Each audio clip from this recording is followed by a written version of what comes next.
Reimagining Success, episode 234. You're listening to the Reimagining Success podcast, where we help you design a business and a life that allows you freedom from the 9 to 5. I'm your host, Anna Lundberg, ex-corporate good girl, now a business mentor and coach, author, mum of 2, and I'm here to help you create more freedom, flexibility, and fulfillment. Now let's get started with redefining success outside of the 9 to 5. Hello there, welcome back as we're talking about a very hot topic today, which is artificial intelligence, AI, and specifically ChatGPT. So unless you've been living under a rock recently, I imagine someone will have told you about, because it's really word of mouth spreading this, ChatGPT. It's an AI tool. I won't even attempt to describe it, and I think in a way it doesn't really matter. It's a language model, really, as it always tells me when I ask it something difficult. So at the time of recording, it has a lot of knowledge up to, I think it's 2021 in the free version. And so it doesn't know recent events. It's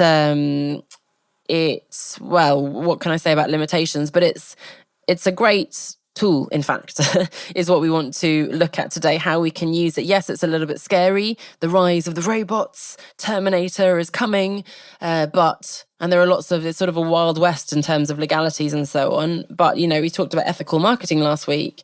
And I think in that context, it's interesting to think about how we can use these tools ethically and effectively, always. So we don't want to just not use it necessarily, but rather it's the reality of what's happening. And the world is changing at a fast pace, as ever, faster and faster, exponentially so. And so we want to stay on top of the skills we need to thrive, and ultimately, if it can make our lives easier, right? I always think back, one of my first presentations I did at the 7&7 Digital Nomad Conference in Barcelona some years ago. I did a little bit of sort of pop culture research, I suppose, into the history of work and so on. And I was reminded of the fact that, you know, ancient Greece, the ancient Romans, in fact, I'm sure the ancient Egyptians, they saw work as like a pain, a torment, and they really valued leisure and creativity and art and philosophy and so on. Now, the caveat is that they had slaves, and I think the parallel, and forgive me for the comparison, and it was awful, and of course, thank goodness that's all gone. I think the parallel is that potentially, in an ethical way, well, let's see, when robots start to have souls, if that's the case, then, you know, they can do the repetitive grunt work, manual labor, so that we can be freed up as human beings to be more creative and philosophical and so on, right? And that can only be a good thing. So I'm actually going to share some really concrete ways in which I've been using it. And this is really new, but I actually have been enjoying using it. And a couple of caveats, I suppose. First, don't let it become a procrastination. Don't let it become a distraction where you're just kind of endlessly brainstorming stuff and so on when you're actually not using it, right? So think of a specific usage for it and then use it for that and then move on, basically. And then secondly, it's not 100% accurate in a couple of areas that I've seen and heard. So one is somebody said that if on a podcast with Rory Sutherland, I think it was recently, that if you ask it to share, references, like a bibliography kind of thing of articles talking about something, it actually made them up. So they weren't real articles. It sort of had to think, okay, it's asking, this person is asking for references. This is how they should be formatted and made up, you know, Lundberg, A, brackets, 2022, how to use ChatGPT as a solopreneur, featured in the Wall Street Journal kind of thing. And maybe the newspaper doesn't exist, maybe the article doesn't exist, right? So that's one watch out. And the second thing is legally, ethically, I wouldn't use it to create completely original content and then willy-nilly just post that out there, right? I would really suggest, and this is how I'm using it, that you use it as kind of raw brainstorming generation or summary tool of your existing content. And then, of course, you're going to use that as a basis and tweak it into your voice, make sure it's accurate and right for you and your brand and so on. So a few things. At the most basic, I find it really useful to summarize things. So for example, if I do a podcast interview, once a month, I interview somebody on reimagining success, how they've escaped the 9 to 5. I get, in fact, this is a bit meta, I get Otter, which is an AI tool, to transcribe the conversation, then I can copy paste, bear with me, that transcription into ChatGPT, and I can say, can you give me 5-bullet summary of this interview? And that's great. Or I can ask it, can you give me, a short paragraph summary? Because that I can then use both to remind myself what it was about for my own, if I want to do an intro for the podcast, for example, or perhaps for a social media post, for a description on the blog, and so on, right? So giving it content and asking it to summarize is going to be pretty accurate. Another thing, which I haven't used professionally, but I thought was quite useful, was somebody in a Facebook group asked, hey, can you tell us what you do as if you're talking to an 8-year-old? And so I asked ChatGPT, hey, this is my bio. Can you reword it as in a tone that was appropriate for an 8-year-old? And it did a really good job. And it's quite a good way to test if your bio, if your headline, if your description is actually saying what you want it to say. And to be honest, mine wasn't quite capturing what I wanted it to. So that's really useful.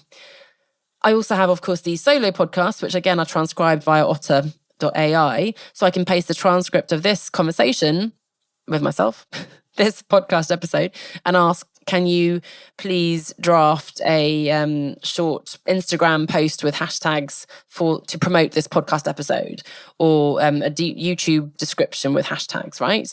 And again, a little warning, the character count is inaccurate. It doesn't actually give you as short as you want it to, so do check the number of characters. Same for Google meta description, by the way. Hey, this is my blog. Can you write me I think it's 155, right, character meta description for Google. So that's really useful. That's me putting my content in and asking it to summarize. Then you can also get it to draft something. So let's say an email. I want to promote my free book promotion for book day. Can you draft an email? Obviously, I have to put, I say obviously, but you need to be quite specific. The name of the book is this, in honor of World Book Day on this date, etc., right? So give it a really specific purpose, content, and then it can draft an email. I actually rewrote my bio, rewrote my podcast. Actually, the podcast description I ended up writing myself because I didn't think it did a good job. But my bio, what I found, and this may help you if you're a little bit shy, a little bit humble, like I am, humble brag, then I've actually found it to be more confident and assertive than I would be. In fact, I entered myself for a couple of awards recently, which I'm sure I won't get, but that's the attitude. But I thought it was just an interesting exercise to do. And it wrote my pitch in a much more confident way than I would have done. And I often ask it to write a more compelling bio, for example, a more compelling pitch, because I tend to be a bit sort of, which you may be too. So it's quite good. Now, a couple of things, I thought it was a little bit too arrogant. And then I said, can you write that with slightly less arrogance, please? Which is, that's the conversation you can have. Copywriting for your website.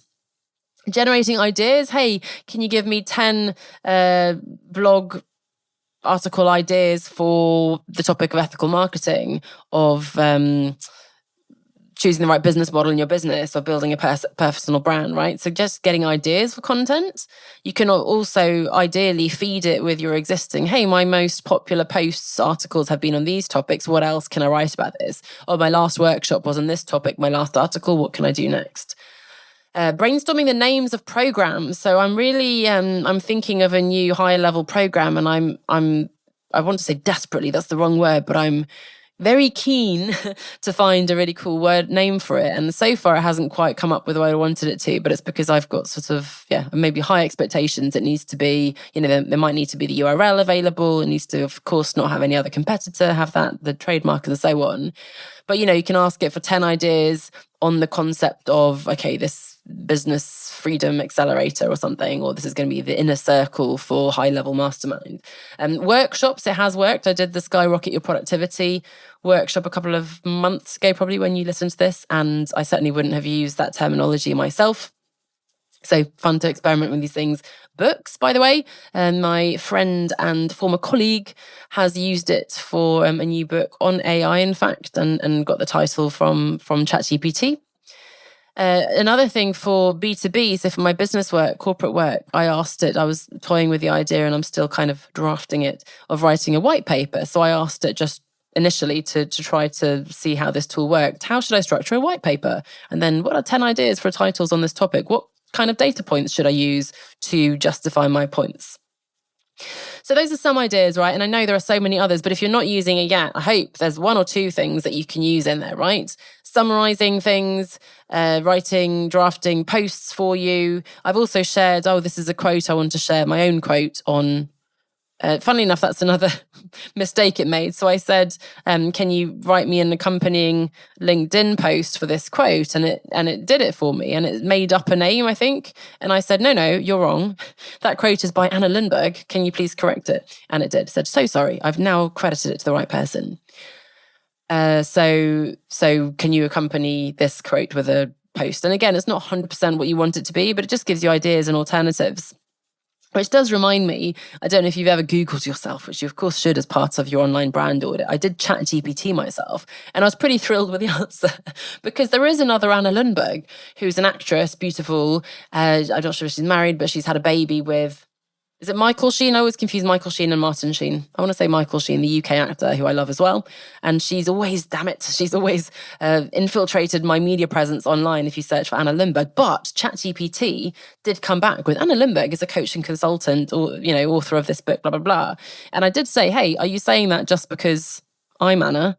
Or are you saying that because this is the most prominent person? And they said, no, it's the most prominent person. I didn't know that you were Anna. So, maybe ChatGPT was just catering to my ego, but that did make me feel quite good. So have fun with it and see if it knows who you are. And if not, that's the opportunity to build your personal brand. Final way of using it, and this is so sad and also counterproductive to what I'm selling myself in my business, but it's actually using it as a sounding board, almost like a bit of a mentor, a co-worker, a co-founder, because, it gets lonely as a solopreneur. And Luke is sitting next to me some days. He did help me with a little conundrum yesterday, but it's not for him. It's not for your partner or your kids or your whatever to necessarily help you. Maybe you don't want to involve family or friends or they're not experts or whatever it is. So having, of course, a mastermind, a peer group, a mentor is so valuable. And I wouldn't replace any of those human contact points with this AI tool. But some days I've really been having conversations with it all day. Not like, falling in love with it as some films have depicted, but really, hey, what do you think of this? Yeah, that could work. Can I make it more compelling? I'm thinking about this. What do you think? And so on. And it's actually, it's quite fun to play around with, but also has been pretty useful.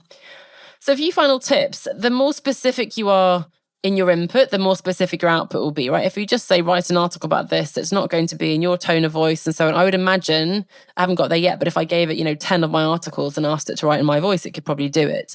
I think, famously people have asked it to write in the style of Shakespeare or Churchill, whatever it is, and it does a pretty good job. So if it can learn your style, that's amazing. I'd also say don't just copy paste what it produces verbatim, right? Please use your brain, it goes without saying, but also adapt it to your own style and voice. I don't know what the legal thing is now at the moment. I don't know if it's completely original content. If I ask one question, you ask the same question, would you get the same article and content? I don't know. It's an interesting thing to check. But to be sure, I would, for now at least, be quite careful with using it. I would use it to summarize, to draft, to brainstorm, and so on. And let's keep an eye on it, all of us.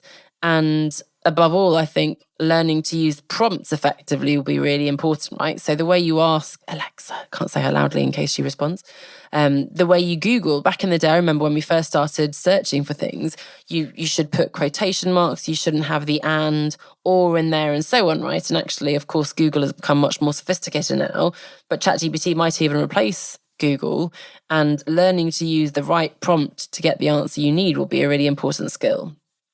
So as ever, and in particular on this topic, I'd love to hear from you, podcast@onestepoutside.com or any social channel we're connected. How are you using it? What do you think about it? Are you worried? Are you excited?